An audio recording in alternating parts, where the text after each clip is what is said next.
Bonsoir à tous et bienvenue sur Monaco Info. Je suis ravi de vous retrouver pour cette édition de samedi. Nous recevrons en tout début de journal le directeur général de Medfund, un organisme qui vient de recevoir 4 millions d'euros de la part de l'Agence française de développement et qui a pour mission de soutenir les aires marines protégées de la Méditerranée.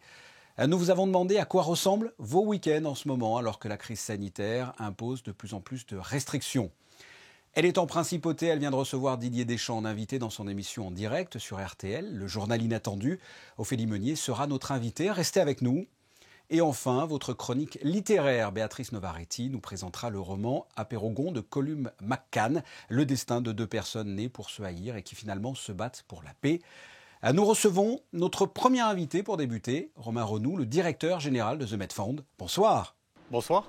Première question pour que les téléspectateurs comprennent bien, qu'est-ce que Medfund et quelles sont ses missions? Alors, la mission du Medfund, le Medfund, c'est un fonds environnemental dédié aux aires marines protégées de Méditerranée. Donc l'importance des aires marines protégées dans la santé, la productivité, la résilience des écosystèmes marins est vraiment cruciale, surtout en Méditerranée, qui est une mer à la fois riche et fragile. Et l'ambition de Medfund, c'est de financer les aires marines protégées, essentiellement des pays de la rive sud et est de la Méditerranée. Quel est votre constat concernant cette Méditerranée, justement, et l'état de cette mer ? Écoutez, je dirais que le constat, il est un peu double. C'est une mer absolument extraordinaire. Elle a un patrimoine naturel qui est reconnu même à l'échelle internationale. Je dis toujours que c'est une petite mer puisqu'elle ne représente qu'1% de la surface des océans, mais en même temps, elle concentre près de 10% des espèces marines présentes sur la planète. Ce qui est énorme. Donc c'est une mer qui a une richesse écologique absolument énorme. Et c'est une mer qui a aussi un patrimoine culturel, et puisque c'est 21 pays riverains de la Méditerranée, donc avec également un tissu, on dirait, culturel qui est extrêmement riche. C'est une mer qui est menacée, parce que c'est une des premières destinations mondiales au monde, donc menacée par le tourisme, mais menacée également par la dégradation des écosystèmes au niveau du littoral ou par des activités de pêche intensive. Et quel est votre objectif concernant ces aires marines protégées? Je lisais sur votre site, c'est de passer de 3000 à 7000 km² en 2025, c'est ça?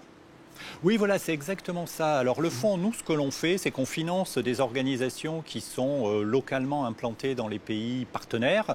Jusqu'à ce jour, on a d'ores et déjà financé 8 aires marines protégées en Méditerranée, 4 en Tunisie, une en Albanie, 2 au Maroc, pardon, et une en Turquie. Et donc, ce qu'on fait, c'est qu'on accompagne des organisations locales pour améliorer la surveillance des sites, pour permettre également des suivis scientifiques réguliers et pointus qui permettent d'évaluer le patrimoine naturel et la santé de ces écosystèmes. Et puis, pour promouvoir également les activités, on va dire, durables qui reposent sur des aires marines protégées en santé. Parce que ça aussi, c'est une dimension importante des aires marines, c'est qu'elles sont également le support d'un très grand nombre d'activités économiques, que ce soit la pêche raisonnée, que ce soit le tourisme également ou l'écotourisme. Et donc ces aires marines protégées sont aussi créatrices d'emplois. Alors la question est peut-être un petit peu naïve, mais comment protège-t-on des aires marines protégées? Comment peut-on s'en assurer? Oui, non, la question n'est pas du tout naïve. Je pense que ça, c'est une question d'ailleurs qui est fondamentale pour nous. C'est que les aires marines protégées, on sait que ça fonctionne. C'est-à-dire que les scientifiques nous disent une aire marine protégée qui est correctement gérée, ça fonctionne. Je vais vous donner un exemple pour illustrer. On accompagne l'aire marine protégée de Gokova en Turquie. Et on a vu que sur les 5 dernières années, le travail qui avait été fait sur cette aire marine protégée a permis une augmentation des populations de poissons de plus de 25%. Mais surtout a permis une augmentation des revenus de pêcheurs de la coopérative de Gokova de plus de 50%. Alors, il y a eu le One Planet Summit récemment à Paris où était invité à participer le prince Albert II. Alors, oui. Qu'en pensez-vous? À quoi ça sert ce type de réunion? Est-ce que ça peut faire avancer les choses? Alors, lors de ce One Planet Summit, plusieurs effectivement chefs d'État, plusieurs grands patrons d'organisations internationales étaient là. Moi, je pense que c'est utile et je vais vous dire pourquoi je pense que c'est utile. Le Medfund est né à l'occasion d'une de ces grandes conférences, plus précisément le Congrès mondial des aires marines protégées, parce qu'il met finalement en lien des volontés d'État, des volontés d'organisations internationales, des volontés de bailleurs de fonds. Et c'est par ces volontés qu'on arrive à créer des alliances durables. Et le Medfund en est la preuve, puisqu'on est vraiment une alliance d'États d'organisations régionales et de sociétés civiles. Et c'est à l'occasion de ces moments-là que peuvent se créer ces alliances et donner naissance à des projets extrêmement concrets, comme celui du Medfund actuellement. Alors vous parlez de bailleurs de fonds. L'Agence française de développement vient de verser à votre organisme 4 millions d'euros. C'est une reconnaissance pour vous en quelque sorte ? Oui, tout à fait. Bien sûr, non, c'est une reconnaissance. Alors, l'Agence française de développement nous a accompagnés et accompagne le projet avec le versement de ces 4 millions d'euros. Elle nous a également beaucoup aidé sur les aspects techniques, puisque le fonds fiduciaire, c'est un mécanisme de financement très particulier. Donc, l'innovation, si vous voulez, de notre mécanisme de financement repose sur le principe que l'on place, on capitalise une somme relativement importante sur des marchés financiers en suivant une politique d'investissement responsable. Donc on achète, si vous voulez, on investit sur les marchés dans des obligations vertes, mais également dans des actions d'entreprises vertueuses. Et les intérêts générés par ces placements vont nous permettre de financer localement les ONG turques, marocaines, tunisiennes. Et à la fois, elles contribuent également à la transition écologique en Méditerranée. Donc on est vraiment dans un cercle, si vous voulez, vertueux de l'intervention. Romain Renou, merci d'avoir répondu à mes questions. Merci à vous. Nous passons au point info et nous allons débuter par du football. Avec vous, Vanessa Dessy, bonsoir. Bonsoir Fabien, bonsoir à tous. L'AS Monaco enchaîne une 3e victoire consécutive en Ligue 1 à Montpellier, 3-2 lors de cette 20e journée. Les Monégasques confortent ainsi leur place dans le top 5 du championnat, ce qui permet à l'AS Monaco de rester au contact du trio de tête, puisque l'équipe de Niko Kovac revient provisoirement à 3 points du PSG et de Lille et 4 du leader lyonnais.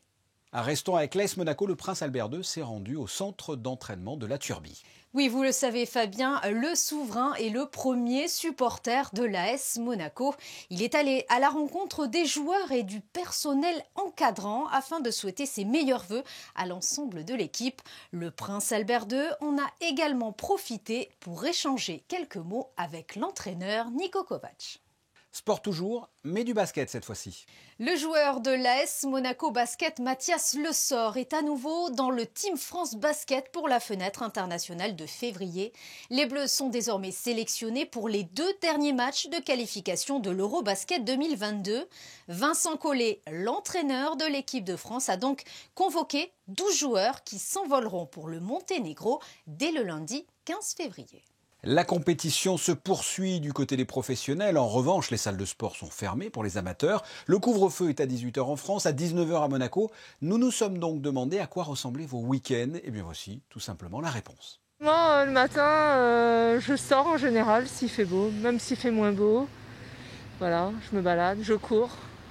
Je nage aussi, encore. Ou alors, tant que je peux aller un peu sur les hauteurs de Monaco...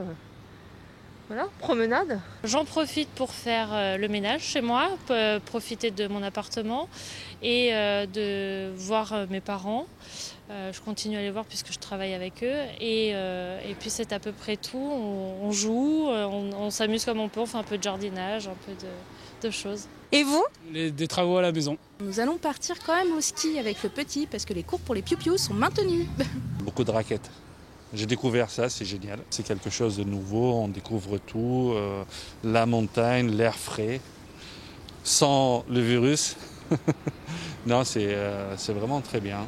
Le week-end, je reste en famille, pratiquement. On reste à la maison, tranquillement. Et puis on profite de bons bouquins, de bons moments relax. Et ça fait du bien. Moi, ça ne change pas d'habitude parce que je suis étudiante. En général, donc je continue à réviser le week-end. Je fais tous les jours du sport de toute façon, et donc je vous dis, ça n'a rien changé. Et je ne veux pas changer. Ne rien changer, faire du sport, du ménage, se balader ou faire des devoirs, voilà en résumé ce que vous faites le week-end. Nous passons à notre invitée, l'animatrice de l'émission Zone Interdite sur M6 et présentatrice radio du journal Inattendu sur RTL. Nous sommes avec Ophélie Meunier, bonsoir. Bonsoir, merci de m'accueillir. Vous êtes à Monaco, j'ai envie de faire un très mauvais jeu de mots. C'est assez inattendu en fait votre présence ici. Non, c'est pas un mauvais jeu de mots. Oui, c'est inattendu parce que c'est vrai que le journal inattendu se déroule habituellement dans nos studios à Neuilly, RTL. Mais exceptionnellement, on a fait le déplacement. Le sélectionneur de l'équipe de France, Didier Deschamps, qui vit dans le sud-est de la France, a choisi de nous accueillir pour son émission, pas très loin de chez lui. Donc voilà, pour une fois, on a dit très bien. Habituellement, ce sont les invités qui viennent à nous. Cette fois, c'est nous qui sommes allés à notre invité Didier Deschamps. Oui, Didier Deschamps, que l'on connaît bien ici, notamment avec une raquette de paddle. Comment ça s'est déroulé? Comment s'est déroulée l'émission? L'émission s'est très très bien passée. On avait plein de choses à voir ensemble et c'est aussi ce que permet de faire le journal inattendu. Parler d'actualité, mais aussi recevoir les invités qu'il avait choisis. Et puis évidemment parler de cette cause qui lui tient très très à cœur depuis 3 ans. C'est l'opération Pièce jaune, dont RTL est d'ailleurs partenaire et qui sera lancée donc dès lundi. Donc voilà, on a pu passer des pièces jaunes et de la vive émotion que ressent à chaque fois Didier Deschamps, à chaque fois qu'il est en visite dans des maisons des parents et des enfants financés par les Pièces jaunes. On a parlé aussi de son regard sur l'euro en temps d'épidémie et voilà tout ce que ça implique au niveau du sport. Donc voilà, ça nous a permis de découvrir aussi un Didier Deschamps homme, humain et généreux. Et voilà, ça c'était vraiment super. On a passé un très bon moment. Et qui n'aime pas trop parler de lui. Qui n'aime pas du tout parler de lui. Alors c'est marrant parce que l'exercice, le rituel au début du journal inattendu, c'est de démarrer par le fameux autoportrait. Donc avant tout, je demande à mes invités de se présenter eux-mêmes et la plupart du temps, c'est vrai qu'ils sont plutôt frileux parce qu'ils n'aiment pas parler d'eux à la première personne. Et comme vous le faites justement pour vos invités, si vous deviez vous présenter pendant 1 minute, vous diriez quoi? Comment vous le feriez? C'est vrai que je me pose pas la question parce que je n'ai pas à faire l'exercice. D'ailleurs, parce que là, vous m'en parlez, je comprends le malaise que ça peut provoquer. Non, mais je pense que si on me demandait de le faire, je crois que naturellement, je dirais, je suis une femme, une maman qui est passionnée par son travail et en ça, je sais que je suis une privilégiée parce que de travailler, de faire un boulot qu'on aime, c'est pas forcément donné à tout le monde et ça c'est une première chance. Et puis voilà, j'ai découvert la vie de maman il y a 1 an et demi et ça a apporté une vision du monde encore différente et je suis toujours très si je devais parler de moi, je dirais qu'il y a une chose qui me caractérise, c'est que je suis toujours très curieuse de voir ce que la vie me réserve et j'essaye de programmer un peu des choses et de cadrer un petit peu mes choix de vie tout en laissant une grande porte ouverte aux surprises. Et voilà, la vie, je trouve qu'elle apporte aussi de belles surprises. Surtout, c'est important de se dire ça en ces temps moroses, en ces temps très compliqués. Et malgré tout, je suis toujours curieuse et impatiente de savoir ce que la vie me réserve. Ben voilà, vous êtes présenté en 1 minute comme vos invités, c'est bien. Franchement, c'était pas du tout prévu. Et voilà, c'était spontané là. Vous avez vécu longtemps sur Nice. Ça vous fait plaisir de descendre sur la région comme ça? Ah, toujours. Alors oui, j'ai vécu donc à Nice de mes 10 à 18 ans. Donc j'ai passé toute la partie collège et lycée, toute l'adolescence sympa, quoi. Et c'est vrai que je m'aperçois aujourd'hui, après être venue à Paris et donc y vivre depuis 15 ans, je m'aperçois vraiment à quel point il fait bon vivre dans le sud, que c'est bon de voir la mer, que c'est bon de voir un petit peu plus le soleil. Ça fait toujours du bien. Je le sais pourtant, et à chaque fois que je reviens, ça me refait... La mer vous le rappelle. Voilà, ça me le rappelle encore une fois et ça me le confirme. Donc c'est franchement toujours hyper agréable de venir ici, même si c'est parfois très rapide, comme cette fois-ci, c'est un aller-retour de 24 heures. Mais c'est pas grave, je prends, ça fait du bien. Vous êtes sur M6, sur RTL, lorsque l'on vous voit, donc j'ai envie de dire que vous êtes une femme saine dans un corps sain. Dernière question que je pose assez souvent, est-ce qu'aujourd'hui, actuellement, vous êtes une femme épanouie et heureuse? Oui, tout à fait. Je suis une femme épanouie et heureuse qui est, comme tout le monde, touchée par ce qui se passe. Plein de choses me manquent de la vie d'avant. Je vais être tout à fait honnête avec vous. Ma famille proche me manque, mes parents me manquent, je les vois beaucoup moins que d'habitude. Donc, évidemment que je ne suis pas aussi heureuse que j'ai pu l'être, mais pas pour des raisons purement personnelles, plus pour des raisons de contexte actuel, de crise sanitaire, et d'actualité, et de crise sanitaire. Mais oui, mis ça de côté, oui, je suis très heureuse dans mon travail, très heureuse dans ma vie personnelle en tant qu'épouse et maman, donc ça va plutôt bien, merci. Écoutez, Ophélie Meunier, merci d'avoir répondu à mes questions. Avec plaisir, merci de m'avoir invité. Nous passons à la chronique littéraire du samedi. Béatrice Novaretti vous présente aujourd'hui Apeirogon aux éditions Belfond. Je souhaite vous présenter le nouveau et remarquable roman de Colum McCann. Merveilleusement écrit, avec une construction très particulière, Apeirogon s'inspire d'une histoire vraie, celle de 2 pères de famille, l'un israélien, l'autre palestinien, qui ont chacun perdu leur fille dans un attentat. À l'issue de ce drame, ils auraient pu crier leur haine, mais ils choisissent de transcender leur chagrin pour faire émerger l'espoir. Eux, qui étaient nés pour se haïr, sont devenus amis et parcourent le monde pour témoigner et faire avancer le dialogue entre les 2 peuples. Ils disent « Nous ne parlons pas de la paix, nous la faisons ». Mais ce roman va bien au-delà de cette histoire d'amitié. Si l'auteur a choisi comme titre le terme apeirogon, qui signifie une forme géométrique au nombre infini de côtés, c'est parce qu'il reflète la complexité, les nuances multifacettes du monde. Et dans son œuvre, Colum McCann, irlandais, vivant à New York, explore et raconte le monde. Les oiseaux migrateurs planent en nombre sur ces 1001 chapitres, composés de digressions philosophiques, poétiques, religieuses, de références musicales et cinématographiques.